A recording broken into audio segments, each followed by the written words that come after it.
मित्रों, एक बार माता पार्वती ने भगवान शिव से पूछा, प्रभु ऐसा कौन सा उपाय है जिसे करने से स्त्री सदा सुहागन रहती है। फिर भगवान शिव कहते हैं, पार्वती तुम्हारा प्रश्न बहुत ही ज्ञानवर्धक है। अब मैं तुम्हें एक ऐसी चीज के बारे में बताता हूँ, यदि कोई भी स्त्री अपने पति का नाम लेकर उसे गले में पहन लेती है तो वो सदा सुहागन रहती है। फिर माता पार्वती कहती हैं, प्रभु फिर तो आप उस चीज के बारे में मुझे शीघ्र ही बताओ, ताकि मैं अपनी सेविका को उस उपाय के बारे में बता सकूं और उसके सुहाग की रक्षा हो सके, क्योंकि वो कई जन्मों से लगातार विधवा होती आ रही है। फिर भगवान शिव कहते हैं, पार्वती मैं तुम्हें उस चीज के बारे में बताने से पहले तुम्हें एक छोटी सी कहानी सुनाता हूँ। इस कहानी को ध्यान से सुनो, फिर उस चीज के बारे में भी मालूम पड़ जाएगा और उस चीज को कैसे धारण करना है वो भी मालूम पड़ जाएगा। तो मित्रों, वीडियो शुरू करने से पहले मेरा आप सभी से अनुरोध है कि आप हमारी कहानी में खो जाएं। उससे पहले हमारे चैनल को सब्सक्राइब करके बेल आइकन अवश्य दबा लें, जिससे हमारी हर वीडियो का नोटिफिकेशन सबसे पहले आप तक पहुंच सके और आप हमारी हर वीडियो से प्राप्त ज्ञान का अपने जीवन में लाभ उठा सकें। तो आइए कहानी शुरू करते हैं। भगवान शिव कहते हैं, पार्वती एक नगर में एक राजा हरचरण और उसकी रानी हर तरह के सुख सुविधा और वैभव होने के बावजूद हमेशा दुख में डूबे रहते थे। वजह थी कि उनका निसंतान होना। इस प्रकार जब राज्य के कुछ विद्वान ज्योतिषियों ने इस बात को जाना कि राजा निसंतान होने की वजह से बहुत परेशान रहते हैं, तो एक दिन वो सभी राजा के पास आए। वहीं रानी ने राजा से अनुरोध किया कि हे राजन, इन ज्योतिषियों को आप अपना हाथ दिखाइए, शायद ये बता सकें कि हमारी संतान कब होगी, वहीं पुत्र होगा या पुत्री होगी। हमारे लिए तो दोनों ही खुशियां लाएंगे। भगवान शिव कहते हैं, पार्वती इस प्रकार रानी की बात मान करके राजा ने एक ज्योतिषी को अपना हाथ दिखाया। तो ज्योतिषी ने जो राजा को बताया, राजा ज्योतिषी की बात को सुनकर के एकदम से व्यथित हो गया। वहीं रानी ने जब जानना चाहा कि उसके हाथ में क्या लिखा है, यानी राजा के हाथ में क्या लिखा है, तो राजा बोला, मेरी प्रिय रानी सुनो, लेकिन यदि तुम इस बात को सुनोगी तो तुम भी दुखी हो जाओगी। ज्योतिषी का कहना है कि हमारे यहाँ आने वाले समय में तो कोई संतान नहीं होने वाली, पर अगर कभी पुत्र हुआ तो अन्य राज्य हमारे अधीन हो जाएंगे। वहीं अगर पुत्री हुई तो हमारा राज्य दूसरों के अधीन हो जाएगा और हम बर्बाद हो जाएंगे। भगवान शिव कहते हैं, पार्वती इस प्रकार कुछ वर्षों के बाद में रानी गर्भवती हुई तो दोनों की खुशियों का ठिकाना नहीं रहा। लेकिन राजा जो था ज्योतिषी की बताई बातों को नहीं भूला। उसी समय राजा को कुछ हाथियों को पकड़ने के लिए दिरारा नामक स्थान पर जाना पड़ा और जाते समय वो रानी को कुछ हिदायतें देकर गया। वहीं राजा ने जाते समय रानी से कहा, मेरी प्रिय रानी, अगर तुम्हें पुत्र हुआ तो उसे तुम बहुत ही सावधानी से एक बैंगनी कागज में लपेट देना, और अगर पुत्री हुई तो तुरंत उसे आंवल नाल और अन्य चीज़ों सहित जमीन में दबा देना। साथ ही पुत्री होने की खबर किसी को भी पता नहीं चलनी चाहिए। और फिर ऐसा कहकर के राजा तो हाथियों को पकड़ने के लिए जंगल में चला जाता है। उधर रानी ने कुछ दिनों के बाद में एक पुत्री को जन्म दिया जो अद्वितीय सुंदरी थी। वहीं रानी पुत्री को देख कर के राजा का आदेश मानने की इच्छा नहीं करती और रानी ने निश्चय किया कि चाहे जो हो जाए वो राजा से छिपाकर अपनी पुत्री का पालन पोषण करेगी। वहीं राजा जब लौटा तब तक 15 वर्ष हो चुके थे। इस समय तक वो राजकुमारी जो थी, जिसका नाम दिसरू था, वो एक जवान खूबसूरत युवती बन चुकी थी। भगवान शिव कहते हैं, पार्वती अगर रानी ने अपनी बेटी को छिपाकर न रखा होता तो अब तक दूर दूर तक उसकी सुंदरता के चर्चे होने लगते। वहीं जब राजा वापस आया तो रानी ने कुछ इस तरह से राजा का स्वागत किया, हे राजन, जब आप हाथियों को पकड़ने के लिए गए थे और कोई भी मेरे पास नहीं था, उस समय मैंने एक सुनहरी फूल को जन्म दिया। ऐसा फूल जो सबसे सुंदर है। हे राजन, मेरे स्वामी, मेरे प्रीतम। वहीं रानी की बात को सुनकर के राजा को लगा कि उसके यहाँ पर पुत्र का जन्म हुआ था। फिर तो ऐसा सुनकर के राजा बहुत ही प्रसन्न हुआ। वहीं रानी ने सारे यत्न किए कि राजा और दस्यु एक दूसरे को कभी नहीं देखें, पर नियत में तो कुछ और ही लिखा था। वहीं राजा ने दस्यु को देख लिया, यानी अपनी जवान बेटी को।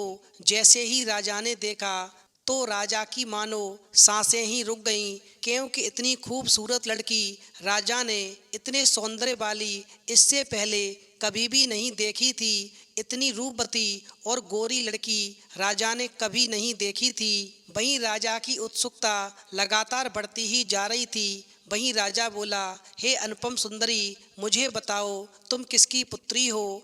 अगर मैं तुम्हारे गोरे हाथ थामना चाहूँ तो क्या तुम मेरे पास आओगी? उधर जैसे ही रानी ने राजा की बात सुनी तो एकदम से व्याकुल होने लगी और मन में सोचने लगी कि राजा को नहीं मालूम जिस लड़की से राजा बात कर रहा है वो उसकी ही बेटी है।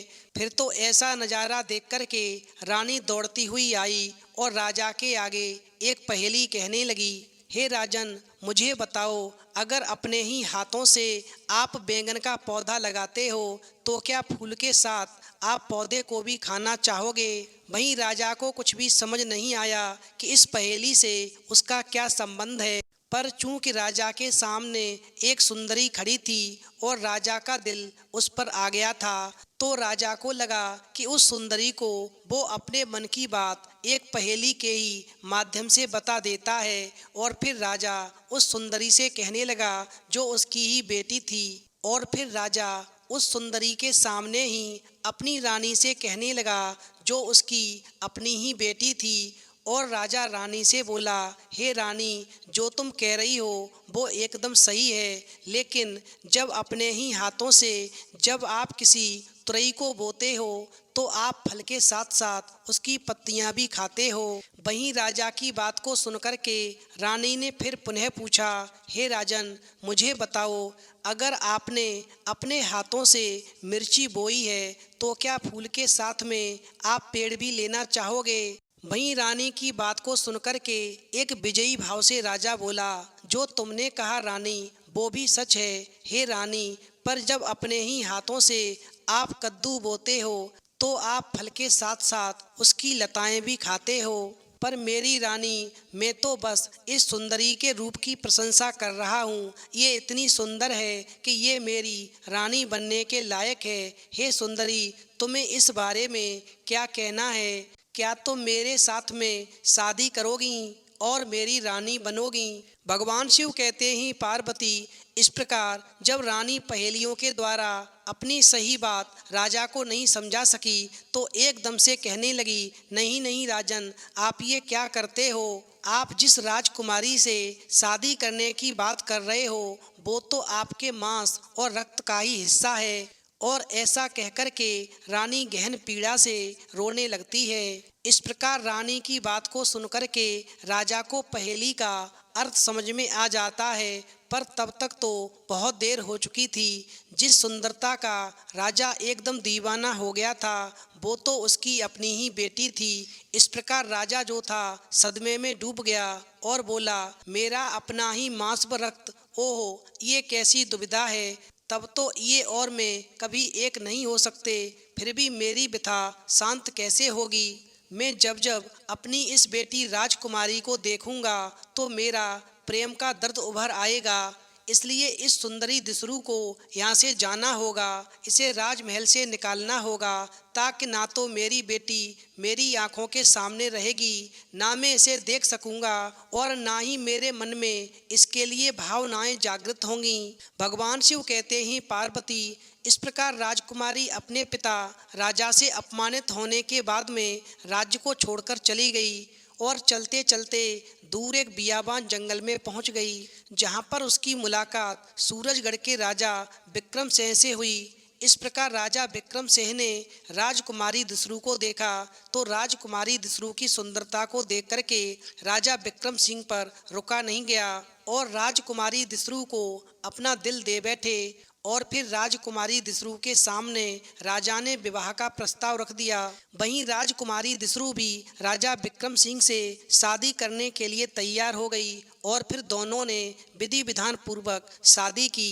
वहीं समय धीरे धीरे गुजरता चला गया, लेकिन राजकुमारी दिसरू की शादी के कुछ ही वर्षों के बाद में राज्य में एक भयंकर युद्ध छिड़ गया, जिससे राजा विक्रम सिंह युद्ध में वीर गति को प्राप्त हो गए और रानी दिसरू विधवा हो गई। वहीं रानी जो थी अपने पति की मृत्यु के बाद कठोर तपस्या करने लगी। फिर तो एक दिन उसे एक सिद्ध योगी मिले, जिन्होंने ध्यान से उसकी जन्म कुंडली देखी और दिसरू को बताया, हे रानी, तुम्हारे पिछले जन्म के एक पाप का परिणाम है कि तुम जिस भी जन्म में विवाह करोगी तुम्हारे पति की मृत्यु जल्दी हो जाएगी और तुम विधवा बनोगी। ये शाप तुम्हें 7 जन्मों तक भोगना होगा। और फिर इतना कहने के बाद में वो योगी जो था आगे को चला गया। इस प्रकार रानी दिसरू ने विधवा बन के अपना जीवन जिया और जब उसका पुनर्जन्म हुआ तो पहले पुनर्जन्म में राजकुमारी दिसरू का अगला जन्म राजकुमारी सुहानी के रूप में हुआ और उसका विवाह एक शक्तिशाली राजकुमार से हुआ। लेकिन विवाह के कुछ ही वर्षों में उसका पति एक भयंकर युद्ध में मारा गया और वो फिर से विधवा हो गई। इस प्रकार जब राजकुमारी दिसरू का दूसरा पुनर्जन्म हुआ, इस जन्म में राजकुमारी दिसरू जो थी चारमती के रूप में आई और एक साधारण सैनिक से प्रेम कर बैठी। वहीं विवाह के कुछ ही समय में उसके पति पर अचानक हमला हुआ और वो सैनिक मारा गया। वहीं जब राजकुमारी दिसरू का तीसरा पुनर्जन्म हुआ तो इस बार राजकुमारी दिसरू बसंती के रूप में जन्मी और इस बार उसने एक बुद्धिमान विद्वान से विवाह किया। लेकिन एक दिन अचानक राजमहल में हुए षड्यंत्र में उसके पति ज्योतिषी विद्वान की हत्या कर दी गई और वो राजकुमारी दिसरू तीसरे जन्म में भी विधवा हो गई। भगवान शिव कहते ही पार्वती इस प्रकार राजकुमारी दिसरू हर जन्म में अलग अलग परिस्थितियों में विधवा होती रही और उसका पति मारा जाता रहा। वहीं अंत में वो समझ गई कि ये वही शाप है जो हर जन्म में उसे विधवा बना देता है। भगवान शिव कहते ही पार्वती इस प्रकार जब राजकुमारी दिसरू का 7वां जन्म हुआ तो इस बार राजकुमारी दिसरू राजकुमारी सौम्या के रूप में जन्मी और शादी होते ही इस बार उसने जन्म से ही कठोर तपस्या शुरू कर दी और भगवान विष्णु और लक्ष्मी की आराधना करने लगी। इस प्रकार वर्षों की तपस्या के बाद में भगवान विष्णु और लक्ष्मी उस राजकुमारी सौम्या के सामने प्रकट हुए और बोले, हे देवी, तुम्हारी परीक्षा पूरी हुई। अब हम तुम्हें ये 9 मोती देते हैं। तुम इन 9 भी मोतियों को मंगल सूत्र में डालकर गुरुवार या किसी शुभ मुहूर्त में धारण करना। इसे हमेशा साफ रखना और शुद्ध अवस्था में रखना। यदि ये टूट जाए तो तुरंत ठीक कराकर पुनः धारण करना। सोते समय कभी भी मंगल सूत्र को उतारना नहीं। ये 9 भी मोती काले और सोने के हैं। इन 9 भी मोतियों का मंगल सूत्र धारण करने से इस जन्म में तुम्हारा पति दीर्घ आयु होगा और तुम्हारा शाप समाप्त होगा। इस प्रकार भगवान विष्णु और लक्ष्मी उस राजकुमारी सौम्या को मंगल सूत्र के लिए 9 मोती देकर अंतर्ध्यान हो जाते हैं। वहीं राजकुमारी सौम्या जो कभी राजकुमारी दिसरू हुआ करती थी और हर जन्म में विधवा हो जाती थी, इस बार वो मोतियों का एक सुंदर सा मंगल सूत्र तैयार करती है और उसमें भगवान विष्णु और लक्ष्मी के द्वारा दिए गए 9 भी मोती पिरोती है और फिर गुरुवार वाले दिन उस मंगल सूत्र को अपने गले में धारण करती है, जिसके प्रभाव से इस बार वो विधवा नहीं होती और सदा सुहागन रहती है। वहीं कहानी सुनने के बाद में माता पार्वती कहती हैं, प्रभु मैं समझ गई। इसका मतलब ये है कि यदि कोई भी स्त्री 9 मोतियों का मंगल सूत्र जिसमें कुछ मोती काले और कुछ मोती सोने के हों, गुरुवार वाले दिन यदि कोई स्त्री धारण करती है तो ऐसी स्त्री सदा सुहागन रहती है और हमेशा उसे पति का प्यार मिलता है। फिर भगवान शिव कहते हैं, पार्वती तुमने बिल्कुल ठीक समझा।